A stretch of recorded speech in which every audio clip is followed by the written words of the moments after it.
Berdasarkan menurut pakar pendidikan, orang yang belajar pada maghrib dan pada duha itu lebih bagus. Ya, itu lebih bagus Pak ke otaknya. Naon margina. Makanya kenapa sekarang banyak terjadi brain atrophy, kekerasan di otak anak. Kenapa? Karena anak terlalu berat belajar. Ayeuna teh loba barudak teh cara teuing. Diajar jam 7 balik jam 4. Kabayang Bu otakna. La tahsab anna ad-din ba'idun an hubbin wa haya. وبهجرك للدين ستحيا تعشق ما قلبك walal akhiratu khairul laka minal ula wala sawfa yu'tika rabbuka fatardo. Sampai terus ke sana. Naon margina? Apa yang Anda dengar, apa yang Anda lihat, apa yang Anda kemudian kata-katakan itu berpengaruh terhadap apa? Duha Anda. Ini manajemen yang kedua. Makanya belajar yang paling bagus adalah waktu duha. Kan otaknya lagi bagus. Berdasarkan menurut pakar pendidikan, orang yang belajar pada maghrib dan pada duha itu lebih bagus. Ya, itu lebih bagus Pak ke otaknya. Naon margina. Makanya kenapa sekarang banyak terjadi brain atrophy, kekerasan di otak anak. Kenapa? Karena anak terlalu berat belajar. Ayeuna teh loba barudak teh cara teuing. Diajar jam 7 balik jam 4. Kabayang Bu otakna. Wah, ini tidak menjamin. Makanya semakin banyak anak yang nakal, bukan semakin anak yang soleh. Naon sababna? Ari sakola para ranyangan, budak para raong, naon capek teuing otakna. Capek teuing otakna ieu teh. Makanya lagi diusulkan oleh para pakar pendidikan, mengusulkan ke Menteri Pendidikan. Kalau ini di ACC ini bagus, mengusulkan dalam 1 minggu belajar 3 hari dan dalam 1 hari cukup 3 jam. Itu akan dikembalikan lagi ke format dulu itu. Coba kapungkur sekolah sampai jam sabaraha? Lohor Pak, lohor istirahat setengah 10, nepikeun ka jam 10. Budak tinggal Bu. Apa yang harus dilakukan pada waktu dia itu tidak sekolah? Engke budak boga kegiatan sorangan sakitu we. Enak bareura sampai ada yang pecah pembuluh darah anak kan? Ada anak yang pecah pembuluh darah, ya. Itu di Palangkaraya kalau tidak salah. Itu ada anak yang pecah pembuluh darah, saya lupa lagi di Kalimantan atau di mana. Itu ternyata begitu dites anaknya itu, begitu diambil sampel darahnya ternyata anak itu kelebihan les. Jadi budak dimimiti subuh nepikeun ka peuting budak les terus dicek secara otaknya apa? Wah, jelebet. Da budak hayang pinter, tapi budak mentalnya drop. Akhirnya dia apa? Komposisi tubuhnya tidak kuat karena selnya rusak karena terlalu dicek secara otaknya. Entong. Budak bakeun we, tong dicek secara teuing. Kenapa? Karena ibunya full day, suaminya full day, istrinya full day, anaknya full day. Kabeh parul day. Di imah teh pararoe. Pamajikan eueuh salaki eueuh budak ada eueuh di imah tungtungan naon keur meuli imah teh jadi teman paat atuh ari parul day kabehanana mah. Udah kalau ini yang keluar, ada yang di dalam, ini yang ke dalam, ini yang keluar, anak terkontrol nanti. Kenapa? Itulah Bu. Kenapa Allah menyebut waduha? Input yang masuk ke otak itu juga harus bagus. Kabayang ayeuna. Makanya saya ditanya, "Ustaz ieu teh pun anak teh gangguan naon lain eta mah budak capek teuing otakna." Sok cigobunya kurang kali. Lamun sekolahnya jadi ini kalau di ACC 3 hari dalam 1 minggu. Berarti nanti sekolahnya Senin, Rabu, Jumat. Selasa libur, Kamis libur, Sabtu Minggu libur. Itu anak seneng itu. Bukankah anak kalau dikasih tahu oleh gurunya, enjing barudak liretnya guruna bade rapat ngagara jeleng tah. Nah, sok cobaan. Ternyata itu bukan terjadi kepada anak saja. Urang ge sakapeung pangajian namun dibejan enjingnya ustadna moal ngaos naon magi ari ka peryogian ngagarajeleng sarua. Nah, artinya ini berarti harus paham. Kenapa? Karena anak yang kelelahan otak itu akan terjadi gangguan di punggung, disebutnya tulang belakang, namanya kiro. Dan itulah kenapa duha itu disebut duha, itu artinya punggung yang tersorot matahari. Itu kan duha Pak. Makanya onta yang punggungnya tersinari matahari itu disebutnya duha. Kenapa? Karena gangguan ini akan merusak otak. Kan gangguan ini merusak otak. Gangguan ini ke punggung berusak. Makanya istri itu diciptakan oleh Allah min dilain, dari tulang rusuk. Suami sebagai tulang punggung, istri sebagai tulang rusuk. Maka jangan dibalik, nanti rusak. Kalau istri jadi tulang punggung rusak nanti. Istri harus jadi tulang rusuk tetap. Kenapa? Kan dia tulang rusuk itu kan ada 24, belah 12, belah di 12 yang diciptakan oleh Allah untuk menjadi istri kita. Ini satu nih Pak, yang ini. Yang tulang rusuk kiri atas ini yang diciptakan untuk jadi jodoh kita. Nah ini. Jadi Siti Hawa diciptakan oleh Allah dari tulang rusuk Adam dari mana? Tulang rusuk yang ini. Kenapa? Karena semuanya 24. Dan Allah tidak berikan semua sifat perempuan di alam dunia, hanya satu sifat saja yang ada pada rusuk ini. Ini luar biasa ngurusnya. Jujur Pak, ngurus. Nabi diberikan 9 istri dan Rasul mengetahui 9 karakter manusia, karakter perempuan, dan Nabi baru menguasai 9 dan sisanya nanti diberikan oleh Allah sebagai sifat yang mulia di akhirat. Urang dibere hiji wae luar biasa. Aya nu rudet wae bari karek hiji. Coba Pak, Nabi masa 8. Naon margina istri itu hebat Pak otaknya. Kenapa? Dia bisa mengatur bagaimana perencanaan manusia. Tingkat Fir'aun saja bisa tunduk oleh istrinya untuk mengurus Nabi Musa. Kenapa? Karena itu istri mengendalikan pikiran suami itu lebih tajam. Makanya disinilah letaknya. Kenapa? Maka kata Rasulullah, tulang rusuk jangan terlalu ditekan, nanti dia patah. Tapi jangan terlalu dibiarkan. Engke bisi naon, bisi karahaan. Ieu mah kudu dikieu dihaneutan. Tah istri mah kitu. Makanya kalau diganti jadi kadieu engke ngabeletak, Pak. Biarkan suami jadi tulang punggung dan istri menjadi tulang rusuk. Anda balikan nanti, awewe jadi tulang punggung, suami jadi tulang rusuk, nanti akan terjadi kiamat. Makanya pantadir syah, ini manajemen waduha. Paham Pak ya? Ini manajemen waduha.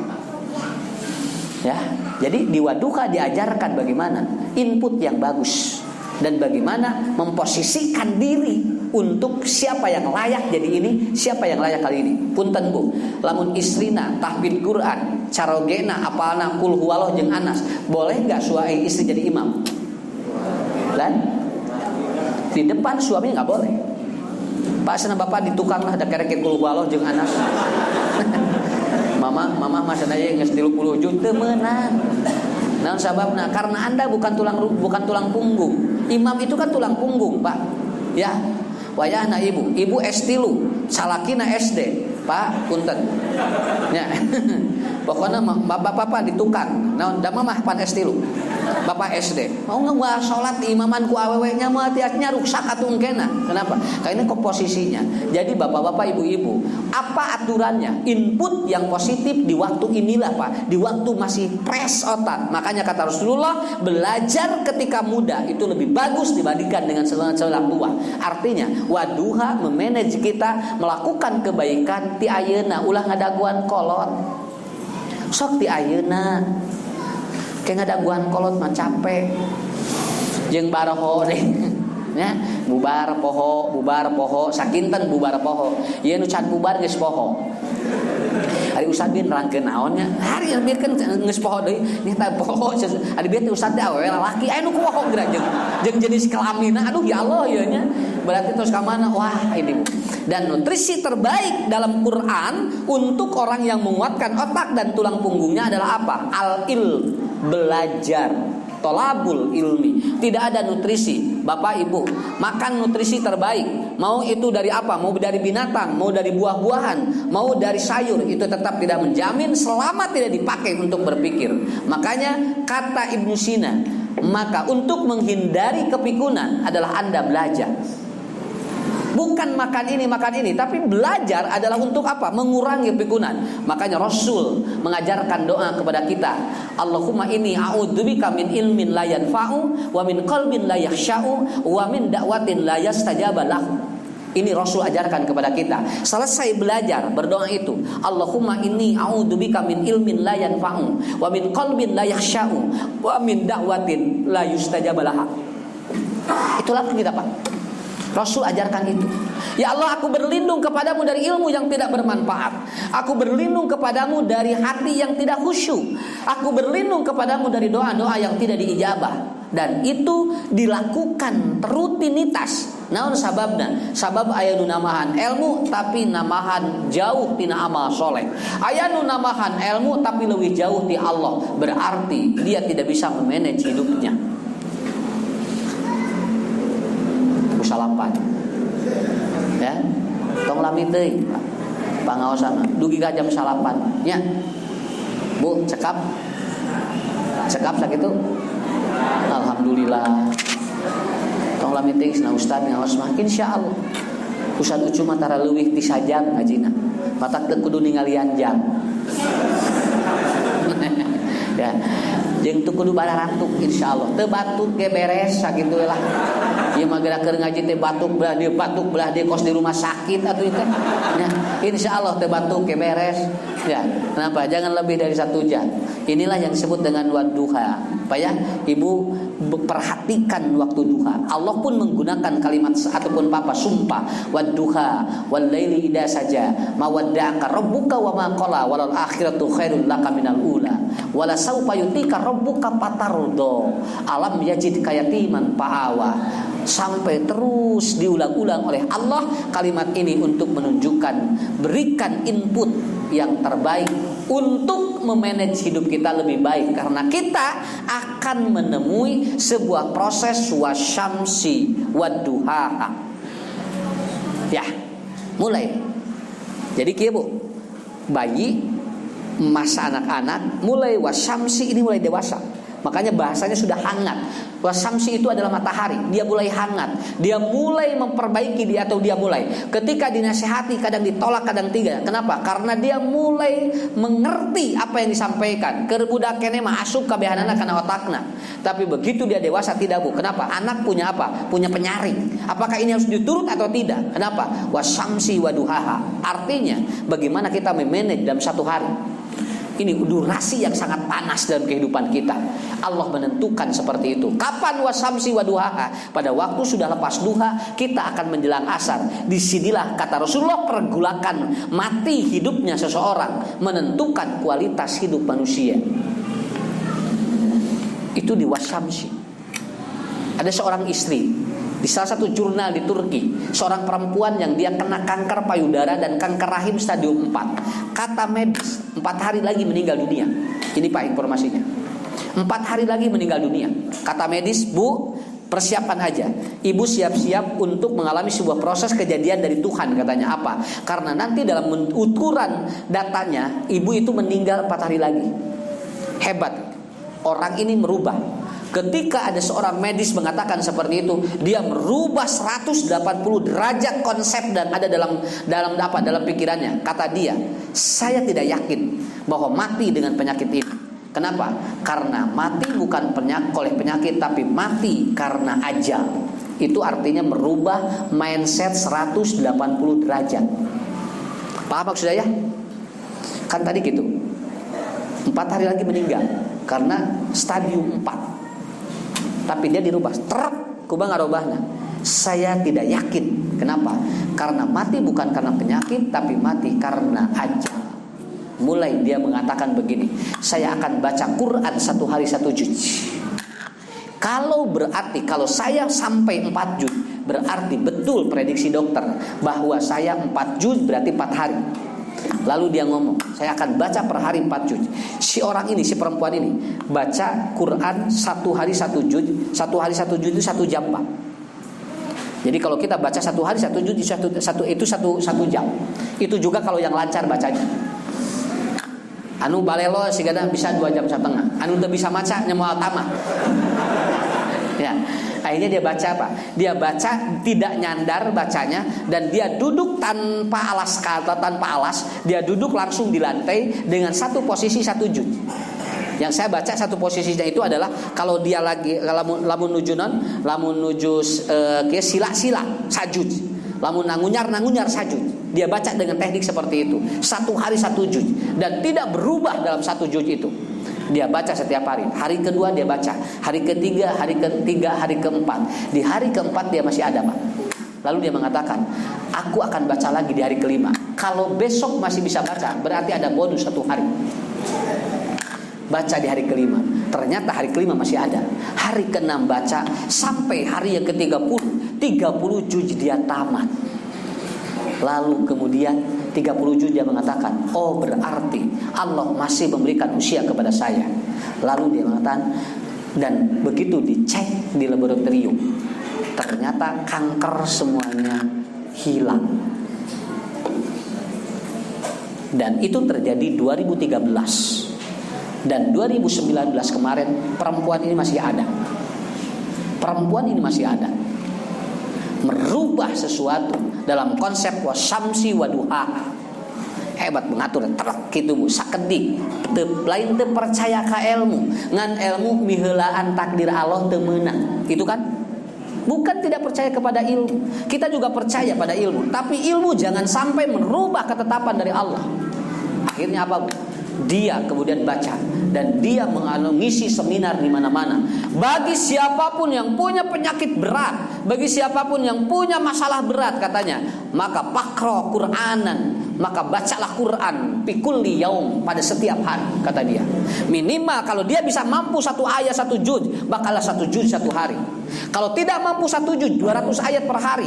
200 ayat tidak mampu, baca 50 ayat per hari. 50 ayat tidak mampu, bacalah 25 ayat per hari kata dia. 25 ayat per hari tidak mampu, bacalah 5 ayat per hari. Tidak mampu 5 ayat, baca 1 ayat 1 hari. Alif lam mim tutup deui. Isuk maca deui dari Alkitabul Raiba fi hudal muttaqin, tutup deui. Itu bagus. Dan ternyata hadis itu riwayat Imam Al-Baihaqi. Walau alam apakah ini sahih atau tidak, tapi dia mempraktekkan itu karena dia pun mengamalkan itu, bukan karena mungkin belum tentu apakah ada informasi tentang hadis itu atau tidak, tapi dia mempraktekkan itu. Dan ternyata cuman dia meyakini kalau baca Quran 1 ayat bukan dihitung 1 ayat 1 pahala, tapi 1 huruf 1 pahala. Bukankah ketika mendapatkan 1 huruf 1 pahala jadi tenang? Efek ketenangan inilah yang disebut dengan apa? Proses healing, krisis namanya, penyembuhan secara pribadi. Karena jiwanya semakin tenang, semakin nyaman, karena aku dapat pahala dari 1 huruf 1 pahala. Akhirnya apa? Kalau Anda katanya tidak sanggup baca 1 hari 1 ayat, maka cukup Anda pegang Al-Quran tiap hari. Cekelane Quran teu mampu macam unggal poe kekerek Quran. Batur ngerek hayam, kurang ngerek Quran. Lalu dia mengatakan, ketika tidak sanggup memegang Al-Quran tiap hari, Anda tatap Quran, pelong Quran ku anjeun cenah. Lalu engkau berdialog dengan Quran. Ya Allah, dosa apakah kepada saya? Kenapa sampai saya tidak sanggup untuk membaca Quran 1 hari 1 ayat? Ngobrol jeung Quran, dosa naon? Cenah abdi teh nepikeun ka teu mampu maca Quran sapoe saayat. Cing, Pak urang ge ngobrol jeung Quran atuh dosa naon? Ya, hari HP 5 jam kuat. Hari Quran teu pikeun sapoe ge teu aya atuh. Makanya Allah akan bertanya nanti pada yaumul kiamat, berapa usia yang sudah aku berikan kepadamu? Dia menjawab sekian puluh tahun. Berapa khatam Quran yang sudah? Kemudian dia menjawab, saya belum hatam sedikit pun. Usiamu ternyata tidak sanggup untuk menghatamkan 30 juz yang aku sudah berikan kepadamu dalam usia itu. Ini yang disebut manajemen wasyamsi waduhaha. Enteng abot teu, Bu, enteng abot teu, Bu. Matak saur sim kuring sakitu eta kamikiran isuk jeung pageto eta we sapoe kitu heula. Nya maknya atuh teu ku Allah teu dipikarido, maknya ku Allah teu digampangkeun masalah naon ti wal fajri wae nepikeun ka wasamsi tos kitu hirup urang nya. Unggal dinten wah nikmat luar biasa ya. Ya tiap 1 hari kita melakukan seperti itu. Bu, mantap pokoknya mah. Ya. Udah tahajud, qobla subuh, bada subuh, nyiar ilmu, kemudian apa? Lakukan apa amal soleh, beres naon deui atuh hirup. Udag-udag naon Pak? Nya. Da dunya mah diudag-udag capek. Tapi mudag akhirat dunya nuturkeun. Tapi lamun mudag dunya cantang tu akhirat nuturkeun. Ngan urang terkadang teu percaya kanu eta.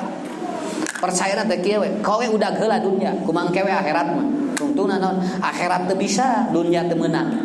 Nya. Begitu. Beres sakitu. Ieu 2 waktu deui teh. Ya, 2 waktu deui wal asr dan wal lail. Nanti perjalanan lebih lama di mana? Di wal lail. Kenapa? Karena perjalanannya lebih lama. Perjalanan walaupun sama 12 jam, tapi perjalanan hidupnya lebih lama. Kenapa? Karena di sini ada proses manusia yang tidak tahu, yang tidak diketahui oleh orang hidup. Kenapa? Karena selepas manusia meninggal dunia, apa yang dilakukan mereka?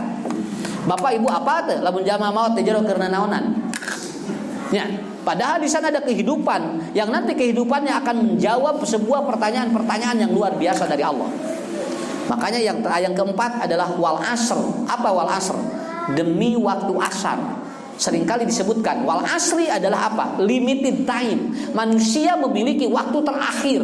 Engke teh tos mulai cut ka hareup tengnya jami teh ngarolotan. Bojo ge pa wayahna moal geulis telus, salaki ge sami Bu. Makanya ketika kata Rasul mengatakan ketika Anda cemburu maka berdoalah hasbiyallah wa ni'mal wakil. Kenapa? Karena itu bukan milik kita. Suami bukan milik kita, istri bukan milik kita. Bukan Pak, dia milik Allah yang nanti suatu saat akan dipanggil oleh Allah. Suatu saat akan diambil titipan itu. Yakin nggak Pak? Apakah suami istri kita milik kita? Bukan. Ridho nggak kalau nanti suatu saat diambil oleh Allah? Ridho tuh Pak. Nah harulang kia kumaha teh. Siga lebar telebah. Ya. Bu, ridho enggak? Ridho enggak Bu? Ibu, suami kita milik Allah. Suatu saat akan dipanggil oleh Allah. Suatu saat akan dibawa oleh Allah. Makanya jangan merasa memiliki. Kenapa? Capek karena otak. Jangan merasa memiliki. Tinggal di tukang parkir, tidak merasa memiliki. Dia hanya dititipi. Tinggal parkir 100 mobil, 100 motor, cokotan hiji-hiji tenang we maneh nama. Nepikeun kabeakna keun bae da ieu mah titi anu titipan. Tang yang penting dia 2000 satu mobil.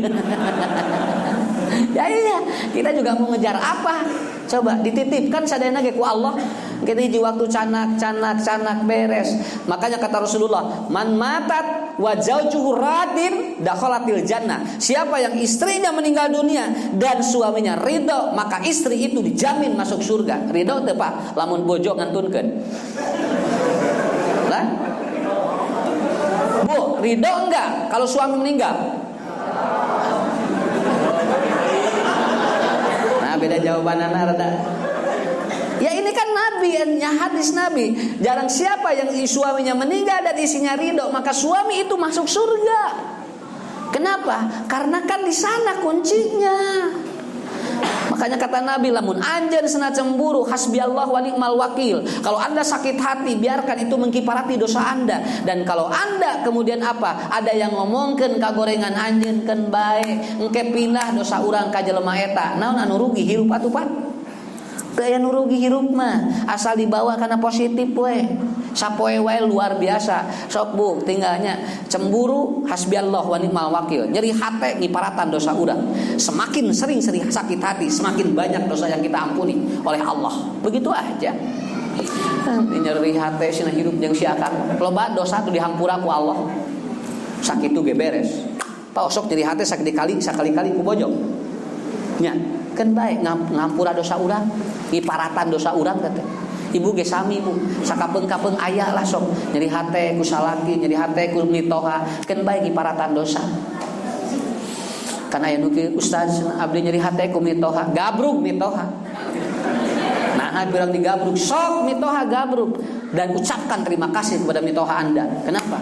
Ma, alhamdulillahnya ku alatan emas sok nyeri hatekeun ka abdi alhamdulillah jadi apa kumaha nyeri hate. Tuh. Tadi mah teh apa nyeri hate teh kumaha, ayeuna teh aya mah teh jadi abdi teh apa nyeri hate teh kumaha. Lah kan begitu. Inilah salah satu nabi yang mengajarkan lamun aya nu ngahina nabi ge tara males sakitu. Ya. Nu ngahina nu nyarekan tara males nabi mah. Doakeun we ku nabi mah. Ya Allah mahdi ya Allah, mudah-mudahan dia dapat hidayah. In kuntum la ta'lamun, mungkin saja dia tidak tahu. Kitu we enteng hirup mah nya. Wayahna apa nya? Kana da diajar. Sok arah ke psikologinya masuk gitu kan. Udah wal asri ya. Apa? Tos persiapan geus kolot mah tong loba-loba ting sagala mikir atuh. Nya. Aki-aki 88 tahun geus mikiran tanah di ditu, balong di ditu, geus SOP-nya sudah ada di Quran. Semakin tua SOP-nya 4 kata Allah apa? Illal ladzina amanu wa amilus sholihat wa tawassaw bil haqq wa tawassaw bis sabr. 4 hal yang harus Anda pikirkan ketika menjelang tua. 1, tingkatkan keimanan. 2, tingkatkan amal soleh. Yang ketiga, wa tawassaw bil haqq. Anda bergaul dengan orang-orang benar. Dan yang keempat adalah apa? Wa tawassaw bis sabr. Semakin bersabar karena suatu saat hidup Anda akan berakhir. Itu aja Pak. Ya, beresnya. anu aki-aki teh geuningan 87 tahun ulang tahun. Wah, beres ulang tahun panjang umur yo cilik si aki teh. Ciramai ka dieu, Abah naon beceurik? Nah, kita panjang umur Abah teh geus capek hayang maot. Ya, saya ketemu ya ada jemaah Pak tersistri di daerah Tanjung Sari itu ya. Dulu saya sekarang udah meninggal tahun 2012. Usianya hampir 100 tahun. Jadi lamun aya nu ngantunkeun ngalangkung kana pasaran sok cirik. Ditaruh teh mah naon kabitah yang maot. Kitu wes nah. Jadi lamun anu maot teh kabitah wes. Kabitah nah mah yang maot. Ni geus ieu geus teu betah hirup di alam dunia. Sakit teh Pak. Jadi lamun aya numpak saran teh jo langsung we, hayang numpak eta sakitu. Itu bener kealaman kan gitu nya. Saya sampai mikir leres emak muhun ustaz. Mun pangosan teh pangpayuna maca Quran teh. Ngantunkeun 2012 ngobrol teh kitu we, kabita lamun aya nu maot teh kabita yang maot. Mah teh geus capek cenah eueuh batur. Ngobrol jeung budak teh nyamuk. Ngobrol jeung incu teh nyambung cenah. Mah teh jeung sahana ngobrol teh nyararamung. Ah sigana arek babageun hayang papanggih we jeung babaturan di dari itu gitu. Nah eta pan ayeuna mah ningali pasaran pan urang sieun nya. Tah engke mah kabita hayang numpak eta. Ayeuna cing bari gidig lah. Engke malah lawor aja iraha ini. Tah eta disebut wal asri eta teh Pak. Wal asri teh eta. Ya. Makanya SOP-nya 3 udah. 4 itu. Tingkatkan keimanan alladzina amanu wa amilus amal soleh wa tawassaw bil haq wa tawassaw bis sabr. Dan terakhir wal laili idza yaghsha. Apa? Manusia ditutup semuanya jadi gelap. Yang nanti akan dipertanggungjawabkan oleh Allah adalah catatan hidup dari mulai wal asr sampai wal fajri yang tadi. Karena wal laili idza yaghsha ditutup oleh Allah. Semua tidak akan menjadi amal soleh Anda. Dan ini akan terjadi dalam kehidupan kita. Nanti ada beberapa hal tentang walaili yang nanti dijelaskan dalam perspektif ilmu-ilmu yang lainnya. Sampai nanti ini perjalanan di dalam kubur, perjalanan di ini, perjalanan di ini. Sampai nanti kita bakal tahu ternyata Allah akan mempertemukan manusia dalam energi yang sama, baik di dunia dan di akhirat. Jadi lamun urang empal kieu, engke di akhirat ge sarua apa? Ngarumpulna teh lain jeung batur. Kieu deui we teh. Karena atuh Pak tekut batak jalma malamun loba nu wawuh bakal loba diketahui begitu dosa loba dosa anu ngadoakeun dosana loba. Tapi lamun jeleumana tepati loba ting nu apa sakitu we ukuranana. Dan saya baru baca dalam hadis ternyata manusia dipertemukan dalam energi yang sama. Lamun urang ngariung kieu engke ge sarua ieu keneh we papanggih teh. Teu jeung nu lain teh. Hanya kita bertemu dengan sahabat Nabi, Rasulullah, kemudian para nabi, selebihnya papanggih jeung ieu deui we. Ya. Wah, papanggih jeung sasaha, ada jeung teu wauh tong boro-boro di akhirat di dieu ge kan teu wauh mah oreamnya. Keke di akhirat teh sami, Pak. Inilah Bapak-bapak Ibu-ibu ya. Jadi materi maaf pada malam ini adalah bagaimana memanage satu hari dan satu hari ini akan menentukan hari besoknya kemana. Begitu. Eusiana nu eta tah. Ti wal fajri nepikeun ka wal as nanti mudah-mudahan suatu saat nanti kita dipertemukan kembali untuk membahas wal laili idza yaghsha. Saya kira itu ya. Mohon maaf apabila ada kekurangan. Insyaallah cakap sakitu ulah langkung deui. Ibu-ibu kita tararana ninggal jang. Ya Pak, mangga didoakeun cing sarehat sadayana wal afiat. Murang kalina cing saroleh. لا تحسب أن الدين بعيد عن حب وحياة وبهجرك للدين ستحيا تعشق ما قلبك يهوى أو أن الأيام ستحلو وترى الدنيا شط نجاة دينك بحر